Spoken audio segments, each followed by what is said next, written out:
Hello friends, welcome to Marathi story diary official YouTube channel. आजची ही कथा एकदम छोटीशी आहे। ही कथा आहे गुण्यागोविंदाने राहणाऱ्या एका परिवाराची।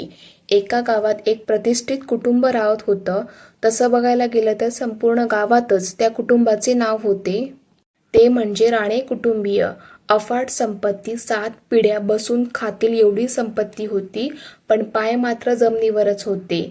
आई वडील, 3 भाऊ आणि 1 बहीण अशी त्यांची फुल फॅमिली होती आणि सगळी एकत्र राहत होते।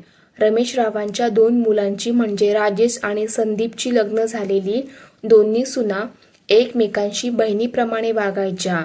त्या सासू सासऱ्यांना आई वडिलांची माया तर देत होत्या, तर 3 नंबरचा मुलगा म्हणजे रोहन आणि एकुलती एक मुलगी श्रेया जुळवी असल्यामुळे त्यांनी आधी मुलीसाठी स्थळ बघायला सुरुवात केलेली।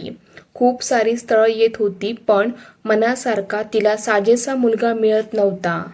4-5 स्थळानंतर एक मुलगा आला आणि तो घरच्यांना पसंत पडला। मुलीलाही पसंत असल्यामुळे घरच्यांनी दोघांचंही लग्न लावून दिलं। आता बारी होती रोहनची। रोहनसाठी तर रमेश रावांच्या डोक्यात आधीपासूनच एक मुलगी बसलेली होती, ती म्हणजे रोहनच्या आत्तेच्या मुलीची मुलगी प्रीती।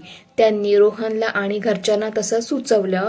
सगळ्यांना पहिलं ऐकून शॉक बसला, पण रमेश रावांनी सगळ्यांना समजावून सांगितलं तसं सगळे तयार झाले। रोहन आणि प्रीतीचे लग्न झाले। राणे कुटुंबियांनी ऐन मे महिन्याच्या अखेरीस लग्न करायचे ठरवले। अगदी राजेशाहीत थाटात लग्न केलं। घरात सगळेच खूप खुश होते। जानकीताईही खूप खुश होत्या। तिसरी सूनही पहिल्या दोघींसारखी अतिशय सुंदर आणि सर्व संपन्न होती। सगळं आनंदी आनंद होतं। पंचक्रोशीत या मिळून मिसळून राहणाऱ्या कुटुंबाची कीर्ती पसरली होती। यांची 3 मुले आणि सुना अगदी गुण्यागोविंदाने राहत होत्या। सगळे बसून राज करतील एवढी संपत्ती होती। समाजसेवा हा रमेश रावांच्या रक्तातच होता। खूप सारी समाजकार्य ते आपल्या दैनंदिन जीवनात करत असायचे। सगळ्यात थोरल्या मुलाला 1 मुलगा होता, तर मधल्याला 1 मुलगा आणि मुलीच्या रूपात घराला लक्ष्मी दिली। नातवंडाच्या सहवासात घराचे आधारस्तंभ असलेले ते दोघे पती पत्नी सुखात जगत होते। फक्त चाहूल होती ती धाकट्याच्या नातवंडाची। लग्नालाही 3 वर्ष झाली होती, पण मूल नव्हतं। आपल्या दोन्ही मुलांना मूल होऊन ती आता मोठी होत होती, पण लहान मुलाला मूल नाही हे काय त्यांना पटलेलं नव्हतं। त्यामुळे त्यांनीच जानकीबाईंना विषय काढायला सांगितला। तशा नाश्त्याच्या टेबलवर जानकीबाईंनी विषय काढलाच। रोहन आणि प्रीती, आता तुम्हीही घ्या मनावर। नातवंडांचे आम्हाला पण तोंड बघू देत। तशी दोघं भलतीच लाजली आणि आपला नाश्ता आवरत कामाला निघून गेली। सारे जण नव्या पाहुण्याच्या आगमनाची आशा लावून होते, पण इकडे प्रीतीच्या मनात वेगळंच होतं। रोहनला याची माहिती तिने लग्नापूर्वीच दिली होती। आपले सर्वस्व असणाऱ्या आपल्या कुटुंबाला आपली इच्छा सांगायची हीच वेळ होती। दोघांनीही मनाशी पक्क ठरवलं आणि दुसऱ्या दिवशी नाश्त्याच्या टेबलवर आपलं मनोगत व्यक्त केलं। रोहन म्हणाला, आई बाबा, आम्ही अनाथ आश्रमातून मूल दत्तक घ्यायचा निर्णय घेतला आहे। हे ऐकून सगळेच एकमेकांकडे बघत होते। रमेशराव उठले आणि रोहनला समजावत म्हणाले, रोहन, तुझ्या मनाचा मोठेपणा बघून आज चांगलं वाटलं। तुमच्या ह्या निर्णयामुळे कोणाला तरी चांगलं आयुष्य मिळेल, पण तुझा निर्णय मला पटला नाही। आपल्या राणे घराण्याला रक्ताचा वारस हवा। तशी प्रीती उठली, बाबा, मला माफ करा, पण कधी कधी रक्ताच्या नात्यापेक्षा माणुसकीनं जपलेलं नातं जगाला जगण्याची रीत सांगून जातं। हा निर्णय सर्वस्वी माझा आहे। तसा रमेशरावांनी आवाज वाढवला, रोहन, सुनबाईला समजव, आम्हाला या घराला रक्ताचा वारस हवा आहे। त्यावर लगेच प्रीती, रोहन, माझाही निर्णय झालाय। मी अनाथ आश्रमातील मुलालाच दत्तक घेणार। बाकी तुला जो निर्णय घ्यायचा आहे तो तू घे, प्रीती स्पष्टपणे म्हणाली। तिला अडवत जानकीताई म्हणाल्या, प्रीती, अनाथ आश्रमातील मुलाला आपण सांभाळूच। खूप चांगला आहे तुझा निर्णय, पण मातृत्वाची अनुभूती घेण्यासाठी तुला आई व्हावं लागेल।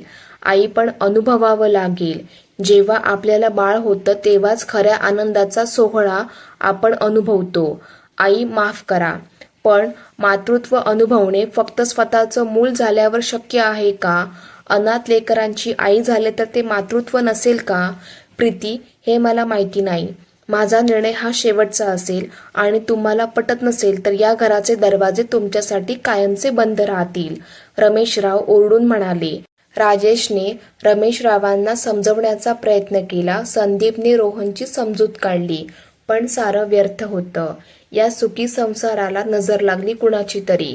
शेवटी त्या दोघांनी बाहेर पडायचा निर्णय घेतला. रोहन हात जोडत म्हणाला, आई बाबा मला माफ करा. लग्न करताना मी प्रीतीला वचन दिले होते, तुमच्याशिवाय आमचा संसार शून्य असेल, पण तरीही आम्हाला बाहेर पडावेच लागेल.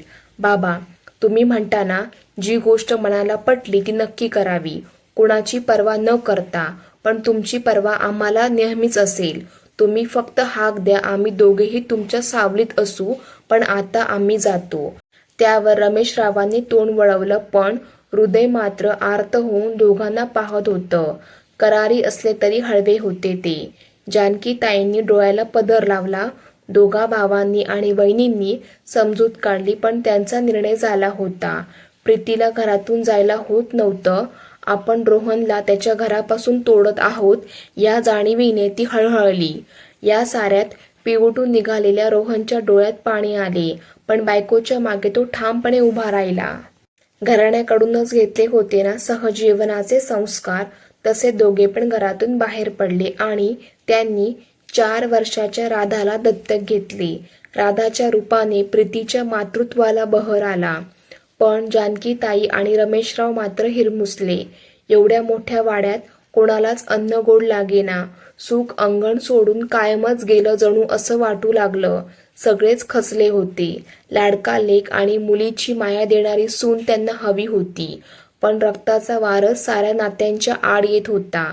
प्रीती आणि रोहन आपल्या लाडक्या लेकीच्या संगोपनात गुंग होते. पण या साऱ्यात एका अनाथ लेकराला वाढवायचं स्वप्न पूर्ण झालं होतं. 1.5 वर्षाचा कालावधी लोटला. एक दिवस अचानक रमेशरावांची आत्या आजारी असल्याची बातमी आली. सारेजण तिच्या घरी पोचले, पण तिला तर त्यांना एक गोष्ट सांगायची होती. तिने तिथे आलेल्या रमेशला प्रश्न केला, काय रे रमेशा, काढलंच पोराला घराबाहेर? माझ्या भावाचा वारसा चालवला त्याने. तुलाही याच अनाथ आश्रमातून आणलं होतं तुझ्या वडिलांनी. वहिनीच्या दुसऱ्या मुलाचा हट्ट तुला दत्तक घेऊनच पूर्ण केला होता त्यांनी. आत्याचे शब्द रमेशरावांच्या काळजाला लागले. निधड्या छातीचा समाजसेवक आता कोसळला. आपणही अनाथ होतो, पण त्याची फुसडशी कल्पनाही आईबाबांनी, ताईंनी येऊ दिली नव्हती.